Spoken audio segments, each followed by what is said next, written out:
Y aún así el nivel está todavía bajo, porque es controlado. Y la PPE no está establecido para esto, porque entonces se necesitan mayores intervenciones para poder controlar este sitio. Y este, por ejemplo, es la timba en Boca Chica. Este está manejado por una compañía privada. El nivel de control ha mejorado. Están haciendo el manejo del agua y del PPE. Otro problema en Santo Domingo Este es la estación. Parece como un sitio, un basural abierto.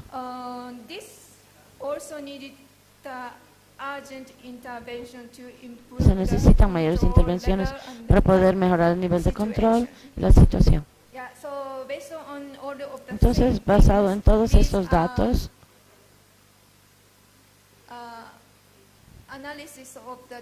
el análisis de estas dos ciudades, de sus sistemas de administración de residuos, pueden ver que la fase de recolección,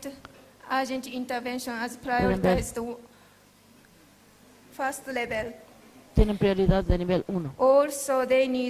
También necesitan un plan para las aguas, para el residuo líquido. También necesitan mejorar el tema de recuperación. This is our recommendation to the cities. The white part is the existing intervention. And then the green one is proposed Son intervention. las intervenciones sugeridas. We would like to Entonces introduce tenemos the que source separation mostrar after the esta separación waste. después de ser recolectada. After the waste generation, we would Después de like que to se genera introduce the source los residuos, separation, at que least queremos dry separarla waste en and wet waste. la Wet fuente waste can entre go lo to the húmedo y lo biological mojado, treatment para to que the- vaya to al be tratamiento composted. biológico para hacer And then the compost, dry waste can y todos go los to residuos the secos transfer pueden station. ir a However, the esa transfer station a has esa to estación be Transfast, upgraded. que tiene que ser And mejorada. then this transfer station, at this Entonces, transfer estación station, dry Transfast waste can be collected pueden recolectarla, los through the residuos network of secos clean material recovery facilities. pueden llevarlos a, And then a otras instalaciones, y can go to todo the lo rechazado upgraded puede ir disposal site. al sitio mejorado de desechos Also, finales. other intervention Otra would be the behavior intervención sería change mejorar of the el citizens comportamiento and the de las capacity personas building from y the mejorar las capacidades community-based organization, y las organizaciones de also base de the las city comunidades, officials. y también And a also los informal trabajadores de la sector ciudad. integration is really Y needed integrar in al Puerto sector Rico. informal también es muy importante en la República Dominicana. So all the information can be Toda la accessed información from this pueden site, accederla a this estas website. And páginas then, web si quieren Santo acceder. Domingo case can Y también be el caso accessed de la in the República last one. Dominicana está en el último link que pueden ver aquí adelante. Muchas gracias. Muchas gracias. Bueno, muchas gracias, Siho, Thank you very much, Siho, for showing us this tool that allows us to evaluate the flows of waste in each of the phases of the waste, and concrete examples of how this tool can be made available for decision making, understanding that lack of data is fundamental, and the IDB is, we are trying to solve this to be able to develop plans and strategies and public policies that have an effect also on the commitment of investment to be able to limit the impacts related to the management of waste. In the case of the Dominican Republic, is also related to this. So thank you very much for that. I would like to invite now to the floor Amparo Ormachea. You're first. Bueno, quisiera invitar entonces, que está aquí al lado mío, I'd like to invite Ms. Reynoso, expert in climate change, energy and reduction of risks and disasters at UNICEF. She's from Ecuador. She's an environmental engineer. She did a master's in climate change, sustainability and development, and a master's in management of systems and MBA. So please, the floor is yours. Gracias, Marco. Thank you, Marco. ¿Se escucha? Can you hear me well? Buenas tardes con Good todas, afternoon, con todos. Qué gusto everyone. estar acá. I'm happy to be here. Poder compartirles to be de able manera to muy share with you resumida in a una very- intervención que realizamos en UNICEF Ecuador en temas de economía circular y reciclaje inclusivo, porque estamos convencidos que no podemos hablar de una reactivación económica si no tenemos un enfoque ambiental y social en nuestros proyectos. Y me gustaría arrancar contándoles cómo es la gestión de residuos sólidos en el Ecuador. Somos en la actualidad más de 17 millones de habitantes que generamos a día 0,70 kilogramos de residuos sólidos. Esto en el año son 4.5 millones de toneladas. En su mayoría son residuos de tipo orgánico, pero tenemos un 40% que son residuos inorgánicos. De este 40%, el 25% son residuos potencialmente reciclables. Lastimosamente en el Ecuador, apenas estamos gestionando el 5% de este total. Y mayoritariamente esta actividad la están ejecutando recicladoras y recicladores de base. Ayer conversamos un poco de la labor de estas personas en la cadena de la economía circular. En el Ecuador son más de 20,000 personas que trabajan en reciclaje. En su mayoría son mujeres, personas indígenas, personas afrodescendientes, personas que viven en situación de pobreza, y en los últimos años se han involucrado mucho personas en situación de movilidad humana, personas migrantes, que han encontrado en esta actividad un medio de subsistencia. Apenas un 6% pertenecen a una asociación y en su mayoría trabajan en condiciones todavía precarias en Latinoamérica. Están expuestos a un sinnúmero de riesgos físicos, químicos, biológicos, y en el país el 90% de recicladores no tiene seguro social. Pueden recuperar, estamos hablando más o menos de 1 tonelada en el mes, en el mejor de los casos, los recicladores. La competencia de la gestión de residuos recae también en Ecuador, en los municipios. Tenemos 221 municipios. El municipio de la ciudad de Tulcán es uno de ellos, es un municipio mediano, que tuvo la idea de gestionar un proyecto de reciclaje. El proyecto Tulcán Recicla para la Vida nace justamente en esta ciudad con un enfoque en corresponsabilidad ciudadana en la gestión de residuos, incluyendo también la visión de los recicladores y recicladoras de base y para mejorar obviamente las condiciones de saneamiento de la ciudad. Tulcán es una ciudad fronteriza con Colombia, tiene más de 100,000 habitantes. Es un sitio de paso para muchas personas, sobre todo personas de Venezuela, que buscan entrar a Ecuador o seguir su trayecto en el resto de países de América Latina, que registra actualmente el municipio 65 toneladas de residuos diarias. De estas, el 9% es potencialmente reciclable. Tenemos una asociación de recicladores y recicladoras, pero también, como les comentaba, hay personas migrantes que se han dedicado a esta actividad dentro de esta localidad. El proyecto Tulcán Recicla para la Vida, que pueden ver el afiche oficial ahí, es una iniciativa del gobierno de Tulcán, una iniciativa en la que UNICEF desde Ecuador pudo aportar con asistencia técnica y con fondos, y también se unieron otras agencias del sistema de Naciones Unidas como ACNUR, OIM y la empresa privada. En una primera fase desde UNICEF lo que hicimos fue brindar asistencia técnica en compañía de nuestro aliado Recibesi, que es una startup social que maneja temas de reciclaje, y lo que hicimos fue primero hacer un levantamiento de una línea base de recicladores, una línea base socioeconómica. Hicimos una serie de talleres de sensibilización. Era muy complejo que las dos poblaciones, a pesar de que trabajaban en lo mismo, puedan tener un trabajo coordinado. Hicimos talleres en temas de derechos humanos, de salud, de educación financiera. El municipio, como contraparte de este proyecto, gestionó un sitio específico para hacer un centro de reciclaje. Y desde UNICEF, contando con experticia en el tema, lo que hicimos fue hacer un plan de mejoras hidrosanitarias y mejorar las condiciones de wash en este recicentro. Hicimos un diseño de rutas de recolección específicas para reciclaje. Y nos interesaba a nosotros incluir también unidades educativas.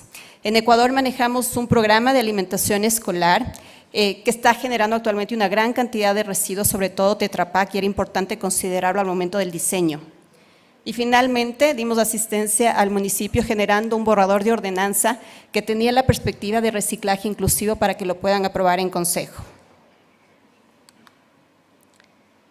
El Recicentro se inauguró en abril del 2022 Y en esta segunda fase lo que hicimos fue trabajar en la operatividad.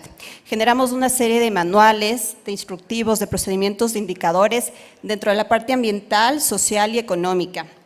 Además, trabajamos en la dotación de equipos. Ustedes pueden ver acá en las fotografías un camión de reciclaje, una compactadora de residuos, estos puntos limpios que son sitios para poder reciclar en la ciudad y obviamente la dotación de uniformes también, estos recicladores para que puedan ser reconocidos dentro de la localidad y que la gente sepa que esa es la labor que estaban haciendo, son héroes del planeta. Esto es un esquema de cómo funciona este sistema de reciclaje. Primero tenemos los generadores son hogares, comercios, unidades educativas. Hemos instalado más o menos 100 puntos limpios en la localidad. Estos residuos se entregan, pueden ser por algunas vías, pueden entregarse directamente a los recicladores utilizando la ReciApp. La ReciApp es una aplicación que diseñamos para que puedan descargarse los ciudadanos en sus móviles y puedan contactarle al reciclador cuando tengan material para entregarle. También se puede entregar directamente el material en el Recicentro, en los puntos limpios que les comentaba que están en sitios estratégicos de la localidad y también directamente en el camión de reciclaje. Pasa el camión con una canción y la gente ya lo identifica y se acercan a entregar los residuos. El reciclador lo que hace es recuperar el material, lo lleva al centro de reciclaje. En el centro de reciclaje se clasifica el material, en la compactadora se crean estas pacas y estas pacas ya están listas para ser vendidas a una empresa recicladora. Entre los resultados obtenidos que nosotros rescatamos de esta intervención está justamente la integración de la comunidad de acogida de recicladores con la comunidad migrante. Este año hicimos un acompañamiento incluso psicológico a más de 10 familias, sobre todo las familias que estaban en situación de movilidad humana y que les costó integrarse a la localidad. Trabajamos, como ya vieron, en la operatividad del proyecto, dándoles condiciones dignas de trabajo a los recicladores y visibilizando la gran labor que estaban haciendo en la ciudad. Y finalmente en la comunidad generamos una serie de campañas educomunicacionales para poder integrar a la ciudadanía y mejorar así las condiciones de saneamiento de la localidad. Hemos capacitado también en las escuelas, trabajamos con el municipio, obviamente desde UNICEF era nuestro interés también llegar a los niños y niñas. Hemos alcanzado casi 5,000 niños y niñas capacitados. Como ustedes pueden ver en la fotografía, la forma que hacemos es a través de talleres lúdicos, hacemos un show de magia y con este show de magia conocen a los recicladores y pueden entender la importancia del reciclaje. La idea es que los niños lleven este mensaje a sus familias y que todos tengamos cambios en el comportamiento. Capacitamos a 200 familias, hicimos un convenio también con la Cruz Roja, con sus voluntarios que están capacitando en los barrios. Hicimos un convenio con la academia, con la universidad estatal, que también a través de sus estudiantes nos ayudan con esas capacitaciones. Y a través de una herramienta que es la herramienta Recircular, nosotros estamos contabilizando la cantidad de material que estamos reciclando. Esta es la cantidad que ya está gestionada en el primer semestre. Y también lo que estamos haciendo es contabilizando la cantidad de emisiones de CO2 que se están evitando a la atmósfera. Tulcán tiene, hasta antes de este proyecto, un manejo que ha sido tradicional de residuos. Todos los residuos que se generaban sin una separación previa iban al relleno sanitario y ahí se mezclaban. La idea es justamente evitar que esto suceda. Y ya para culminar, me gustaría que de la mano de Isidra Campos, que es una recicladora migrante, puedan ustedes conocer un poco más de este proyecto y ver cómo es un día en la vida de un reciclador. Muchas gracias.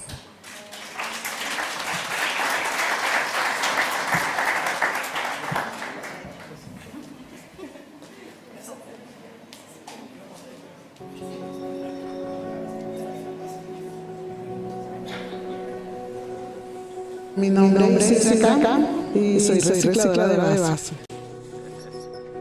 Nos despertamos todos los días a las 5 de la mañana. Nos hacemos nuestro aseo personal, el desayuno, el café y bueno, y de ahí rumbo a trabajar a nuestra recicladora que le tenemos bastante amor. Primero organizo. Después que acomodo, me voy hacia donde están las botellas, es lo más principal, es lo que más debemos hacer. Pues. Glaseamos las botellas, después que glaseamos las botellas, las ordenamos en su sitio, mientras que tenemos la cantidad para poder compactar. La compactadora fue muy importante, una maravilla, porque nosotros compactamos allí el PET, que son las botellas plásticas. Compactamos el aluminio y compactamos el cartón, ¿verdad? El proceso es muy chévere y divertido. Y el camión, bueno, mejor todavía porque no caminamos mucho, porque ya que estamos en los sitios específicos, es lo que vas a buscarnos allá. En cambio, cuando no lo teníamos que caminar todo y llegar al sitio, y más nos cansaba caminar que lo que recogíamos. Pero ahora recogemos más y el camión nos busca en el sitio específico. De allí nosotros sacamos nuestra economía. Economía me refiero a la parte del pago del arriendo, la comida, es más, hasta sacamos para enviar a nuestros familiares a Venezuela.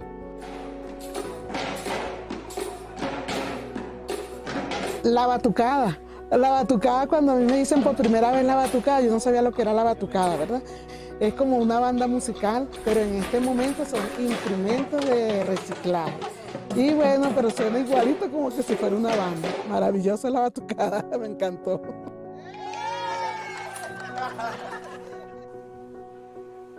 UNICEF, apoyado esta intervención, tiene un componente ambiental en la gestión integral de residuos sólidos, la recuperación de materiales basados en también prácticas de economía circular, y obviamente esto ayuda a mejorar las condiciones de saneamiento de la localidad.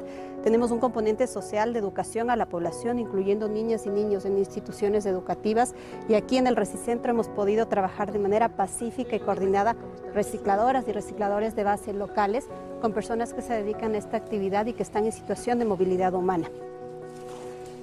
Nosotros somos prácticamente los héroes del planeta, de este mundo tan bello que tenemos, y lo cuidamos por medio de lo que reciclamos.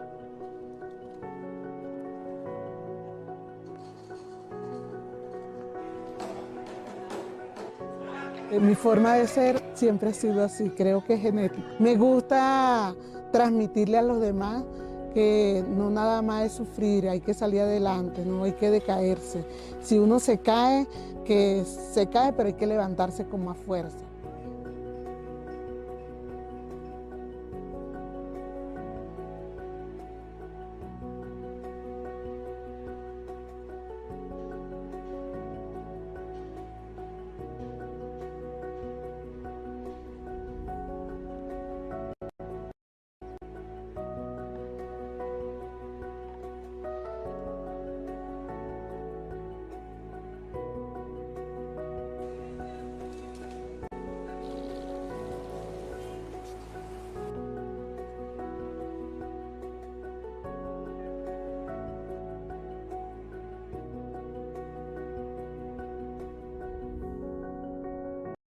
Y lo importante que es la reivindicación social de todos estos, como se dicen ellos mismos, héroes del planeta. Ya veíamos lo contenta que estaba esa señora haciendo sus labores diarias, pensando también que en la región, estimativamente, este es un dato que está en permanente estudio, pero cerca de 4 millones de personas se dedican a esta labor, y las imágenes pueden hablar más que 1000 palabras, ¿no? Importante también destacar el compromiso interagencial del sistema de Naciones Unidas y el sector privado, y cómo colaboran en pos de generar fortalecimiento de capacidades de estas personas, así como también generar campañas de sensibilización de quienes a futuro van a hacerse cargo de esta temática, y en donde creemos que la concientización sin duda que reviste un tema primordial en el cual tenemos que seguir trabajando. Vamos entonces con la siguiente presentación. Y me gustaría entonces presentar a Amparo Ormachea, quien es profesional de gestión estratégica y responsabilidad extendida del productor, dependiente de la Dirección General de Gestión Integral de Residuos Sólidos del Viceministerio de Agua y Saneamiento Básico del Ministerio de Medio Ambiente y Agua. Por favor, Amparo.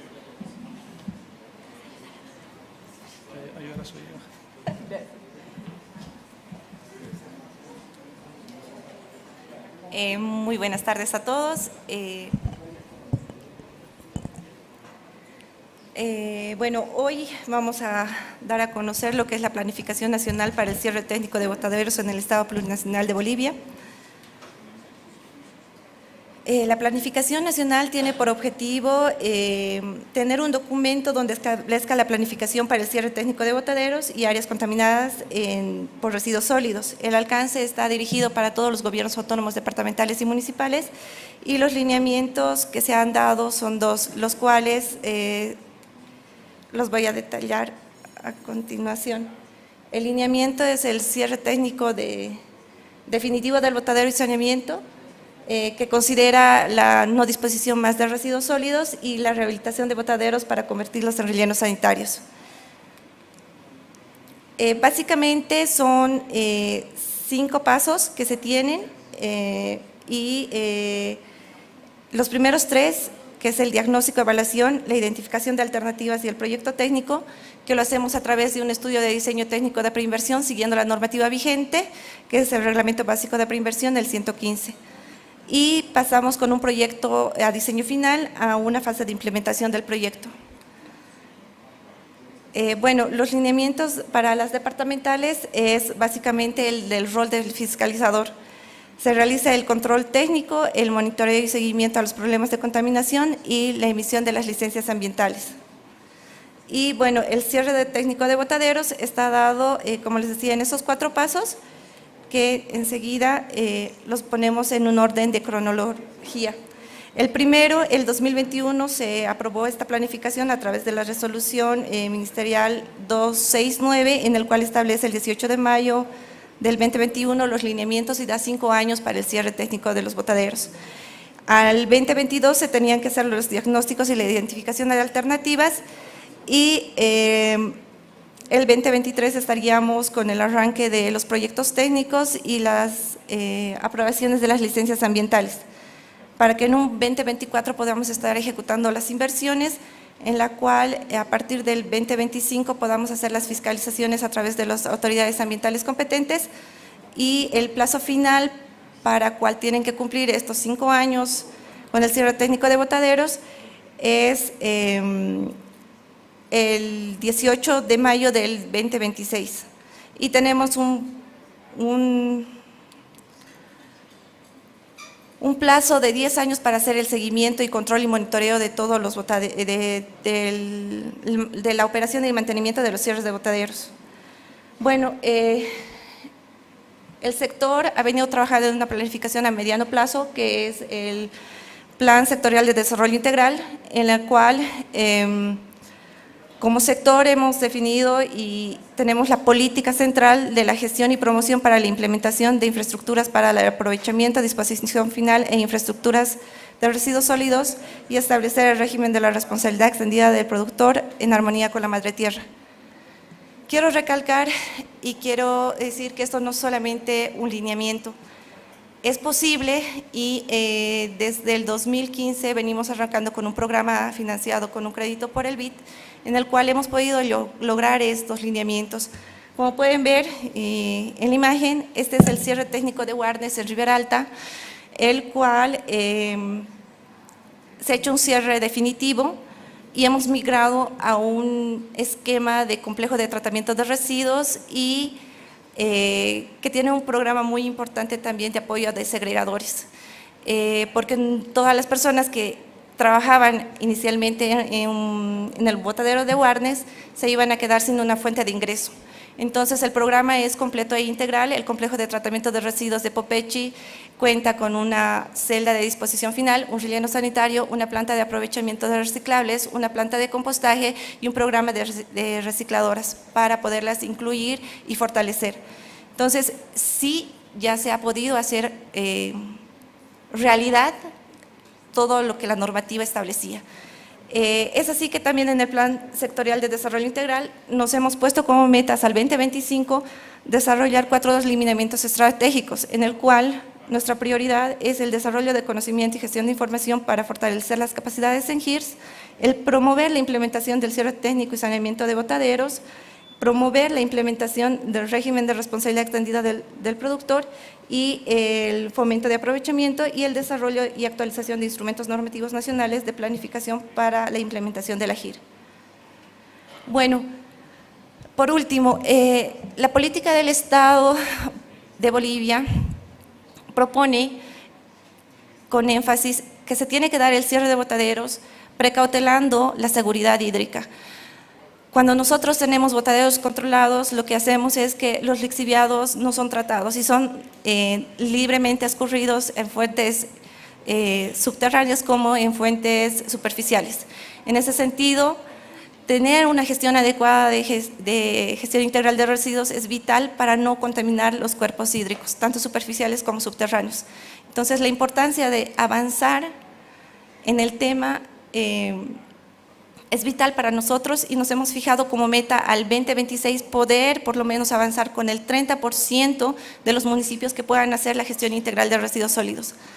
Y bueno, nos es grato ver estas iniciativas como la de UNICEF, porque realmente tenemos mucho trabajo, el cual tenemos pendiente y creo que este es el momento adecuado para poder articular y dar cumplimiento a la normativa vigente. Muchas gracias.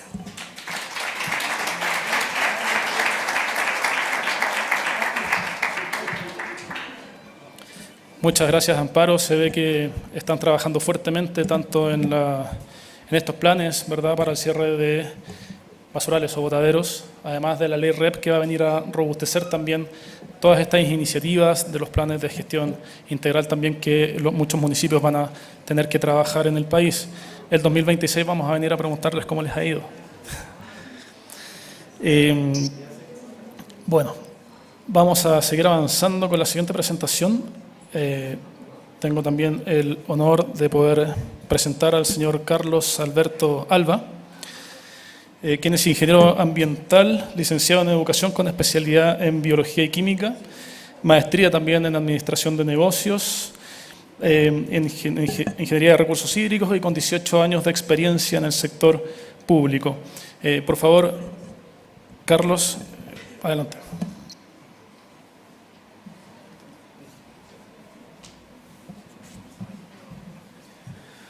Buenas tardes a todos los presentes. Les traigo un saludo de Lima, Perú, y les vengo a presentar justamente un tema tan importante que debe ser, de hecho, ahora, tanto que estamos viendo el tema de saneamiento, y quién más, ¿no? Justamente utilizan todos el agua subterránea, que muchas veces lo dejan de lado, la gran importancia que tiene este recurso hídrico, ¿no? Entonces vamos a tocar un tema importante de la simulación de un transporte contaminante que se puede dar y viaja, se traslada a través, ¿no?, de las aguas subterráneas. No solamente son las aguas superficiales, ¿no? Y en eso quiero empezar con esta frase, ¿no?, de cuidemos el agua invisible. Y justamente, como todos sabrán, todos los años celebramos el Día Mundial del Agua, ¿no?, que es organizado prácticamente a nivel mundial por las Naciones Unidas y nos da un lema de cada año. Y justamente este año es referido al agua invisible, que todos no lo vemos fácilmente, pero se encuentra y lo utilizamos nosotros, que es las aguas subterráneas, que es un elemento que las empresas de saneamiento lo utilizan, no solamente las aguas superficiales, sino también las aguas subterráneas. Por eso no debemos dejar de lado. Sí, y ya que hemos escuchado los factores ambientales contaminantes, entre ellos la mayoría son los residuos sólidos, que gran parte del país, por ejemplo en Perú, y no dudo que en otros países se encuentran más números de botaderos de residuos sólidos que los rellenos sanitarios. Pero tenemos que quitarnos ese chip de que tenemos que tener un relleno sanitario en todos lados, sino que tenemos ya la hora de industrialización de los residuos sólidos, y por eso te damos más fuerza y énfasis a la economía circular. Eso es ahí donde tenemos que llegar todos nosotros con el manejo de estos residuos sólidos que afectan no solo a las aguas superficiales, sino también a las aguas subterráneas. Entonces, esta investigación ha sido realizada justamente en una región de Perú, en La Libertad, en una provincia Parcoy, un distrito en una justamente microcuenca llamada Yuracyacu, a consecuencia de una presencia de una presa relavera que se hizo como fines de prevención. No quiere decir que se ha habido una contaminación, sino que para prevenir esa fuente no contaminante si se llega a ver una falla de esta presa, ¿no?, en la cual justamente las aguas subterráneas son utilizadas por todas las comunidades, por los agricultores, hay cultivos de vegetales, cultivos de frutas que utilizan para el riego esas aguas tan importantes que es las aguas subterráneas y también para autoconsumo. Entonces tenemos que dar también no solo para el uso de saneamiento, sino también para otros usos que se le da y también para bienestar de la salud de la población que todos tienen derecho. Entonces, de ahí prácticamente es utilizada sin protección las aguas subterráneas, no se han realizado las zonas de protección que debería darse en todo pozo de agua subterránea, darle esa delimitación, esa área de protección, ¿no?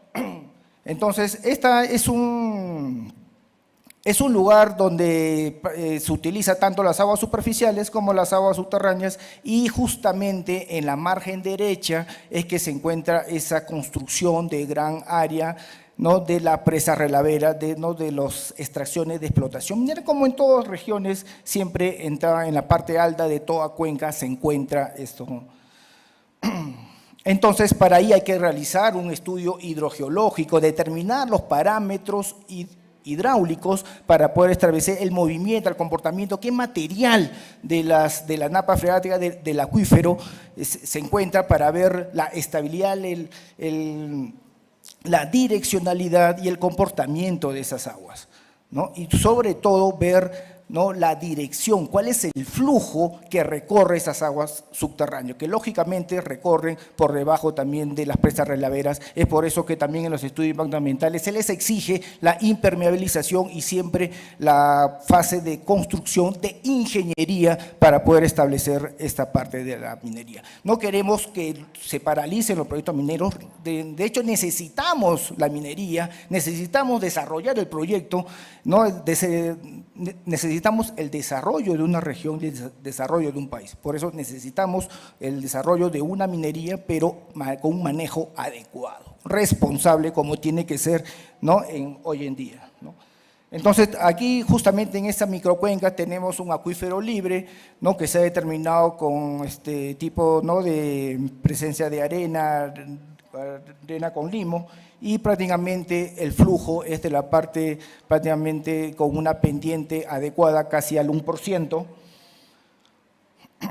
y donde ustedes pueden visualizar ahí cómo la margen derecha ocupa prácticamente, ¿no?, todo el ámbito, esa presa relavera que es grande prácticamente, y se han realizado pozos de observación, pozos también para evaluar, ¿no?, las calidades de las aguas residuales, los pozos y los piezómetros para medir el nivel, ¿no?, del agua subterránea, ¿no?, para ver también la evaluación del comportamiento de estas aguas subterráneas, cómo es su desplazamiento y su direccionalidad, que es muy importante.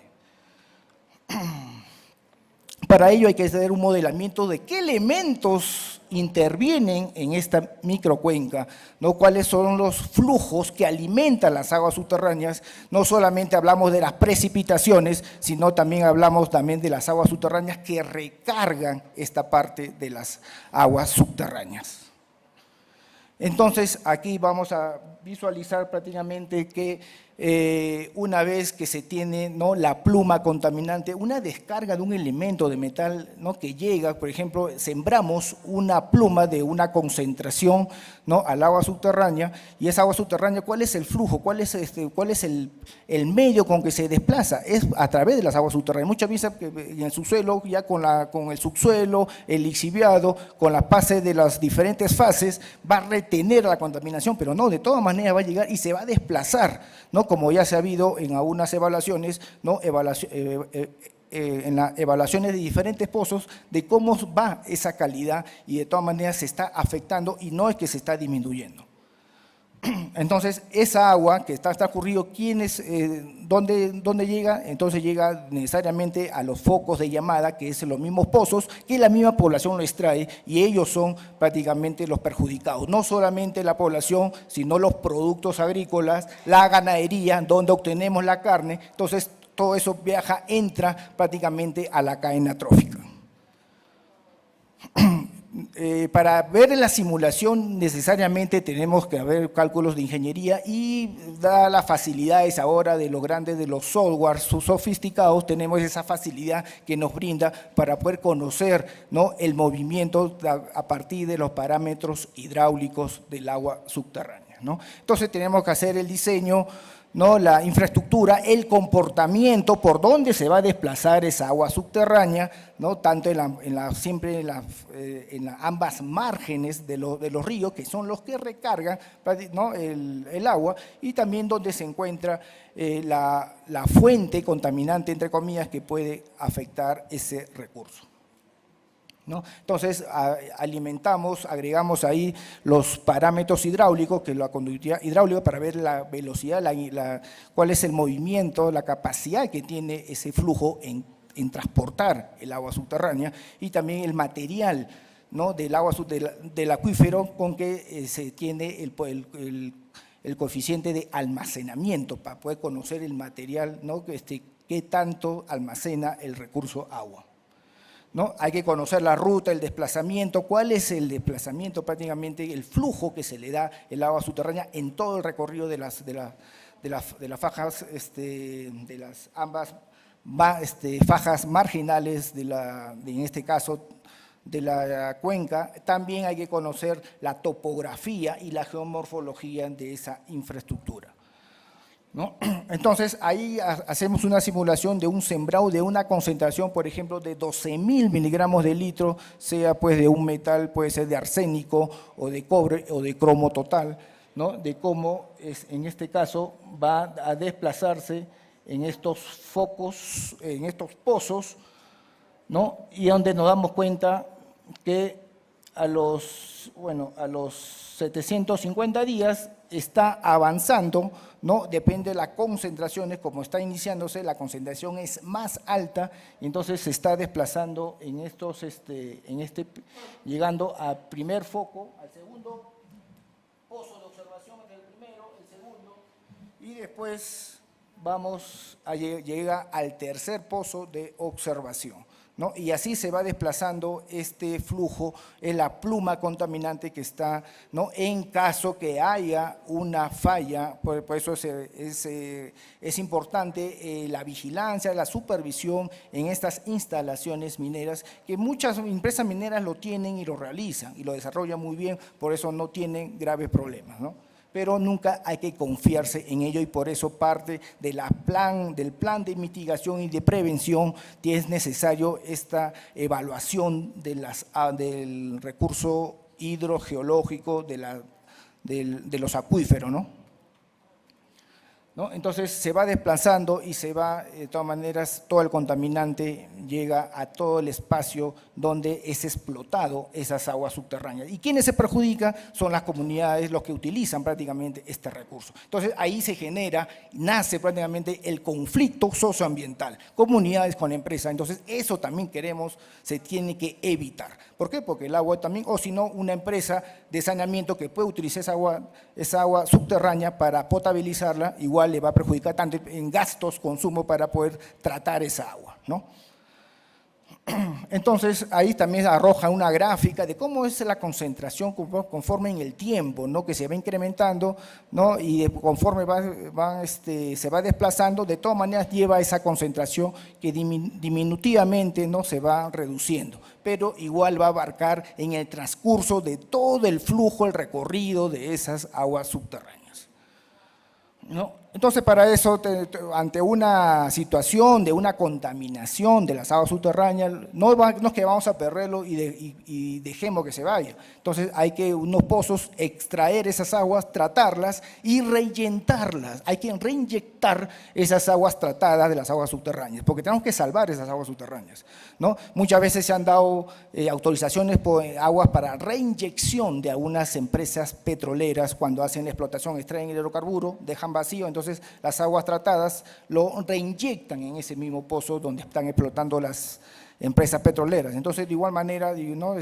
tratar el agua subterránea tenemos que reinyectarlas, esas aguas subterráneas que no deberíamos de dejar de lado. Es por eso que es la importancia de hacer la vigilancia de los acuíferos, de las aguas subterráneas, muy paralelo que se hace a las aguas superficiales. Muchos se ven monitoreo, vigilancia a las aguas superficiales, pero se deja de lado las aguas subterráneas, que prácticamente en algunos países se ha comprobado que el 50% utilizan aguas superficiales y el 50% utilizan aguas subterráneas, pero le dan más énfasis a las aguas superficiales.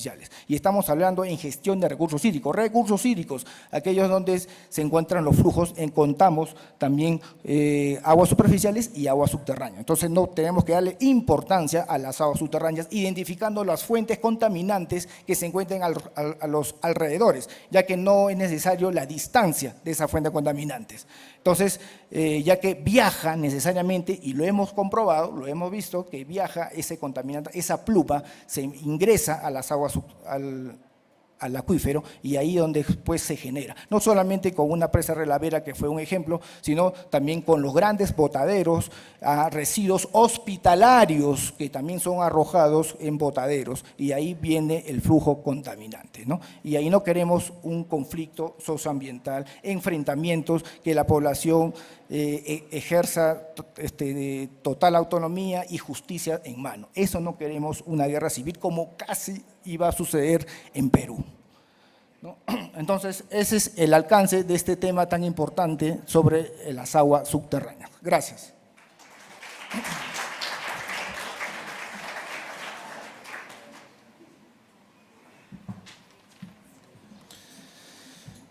Buenísimo, muchas gracias Carlos por la presentación, muy interesante. Este es un ejemplo concreto de cómo la ciencia y la tecnología están al servicio del medio ambiente y, por cierto, de la salud de las personas.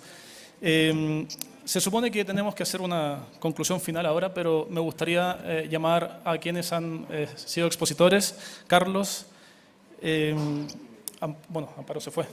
¿Pueden pasar adelante, por favor? Shino, por favor.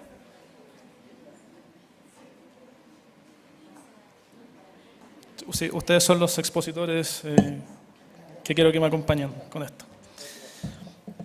Amparo no está, ¿no?, en la sala. Hemos tratado con estos tres expositores de ofrecer una visión transversal de cuál es el problema que tenemos asociado a la contaminación, ¿no? Shiho nos presentaba acerca de la importancia de los datos. Una de las falencias que tenemos en nuestra región es la dificultad de acceder a datos que precisamente apoyen la elaboración de estrategias, planes, programas o incluso políticas públicas tendientes a limitar los impactos ambientales.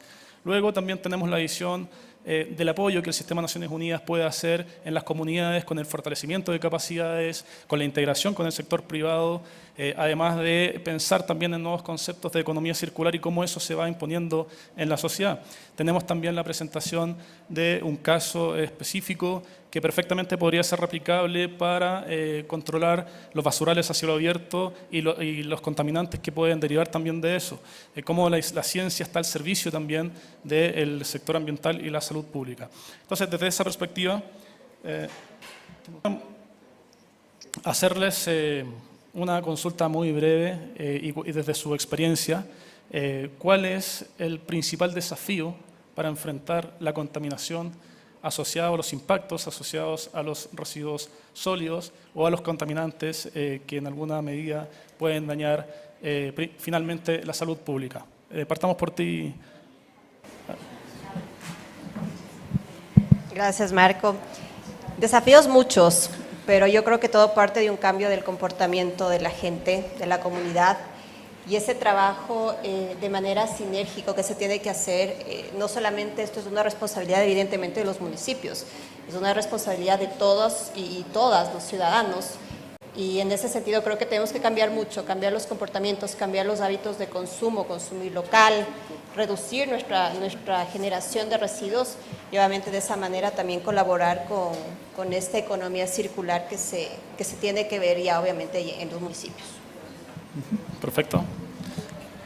Sí, un tema muy importante y que debe salir de este evento, ¿no?, de saneamiento de Latinosan, es que es prácticamente direccionar, ¿no?, la industrialización de los residuos sólidos, que siempre yo lo fomento, yo siempre lo invoco, ¿Por qué? Porque ya debemos olvidarnos de los rellenos sanitarios, que ahí van el 80%, casi todos los residuos sin ningún reciclaje, sin ninguna reutilización.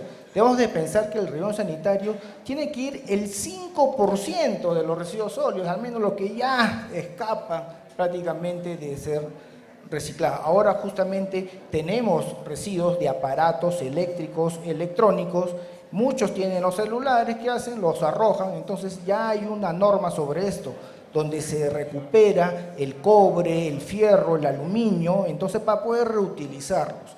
En Perú no se está dando eso, lo llevan prácticamente al extranjero para que utilicen eso, para que lo reciclen y utilicen, ¿no? Entonces tenemos que pensar, tenemos ese chip de los residuos sólidos, transformarlos en materia prima nuevamente y hacer más fuerza en la economía circular, en la aplicación de todas las empresas, todas las industrias, tener ese enfoque de la economía circular. Muchos han hablado, hemos escuchado anteriormente en la clase magistral, ¿no?, sobre la innovación, y eso es importante, tenemos que innovar, parte de cómo reusar, reciclar, qué hacer, cómo convertir para poder, ¿no?, la materia prima, utilizarlo. Por ejemplo, en Japón utilizan materiales de construcción, lo vuelven a utilizar, ¿no? Lo tratan, lo muelen y confeccionan con eso como materia prima para el material de construcción. Entonces, por ahí tenemos que dar bastante énfasis en la industrialización de residuos sólidos y ese es el chip que tenemos que dar todos nosotros.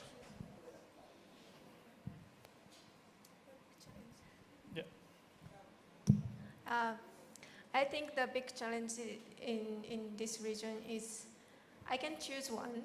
However, as the Waste-Wise Cities program, como en el Waste-Wise Cities, el programa de Waste-Wise Cities, no tenemos muchos miembros de esta región. Eso significa que no tenemos datos suficientes y siempre las revisiones se basan en evidencia científica, más bien. Entonces la falta de evidencia científica a su vez también es un problema. El reciclaje nacional y la gestión de botaderos es un desafío muy grande en esta región. Aparte de esto, no estoy segura, esto depende del país, pero el sistema de gobernanza de residuos a veces tiene un problema, como en el caso de Lima, hay 43 distritos en una ciudad y cada distrito tiene la potestad y no está operado por la ciudad en su conjunto. Esto podría hacer que las cosas sean más complicadas. Probablemente determinar un sistema de gobernanza conjunto sería uno de los desafíos en estos casos. Bueno, muchas gracias. Thank you very much. Giovanna, Carlos, y Gino. Con esto entonces damos por finalizada esta sesión. Esperamos que hayan podido comprender de qué se trataba la sesión finalmente. Ahí tenemos un aplauso. Muchas gracias.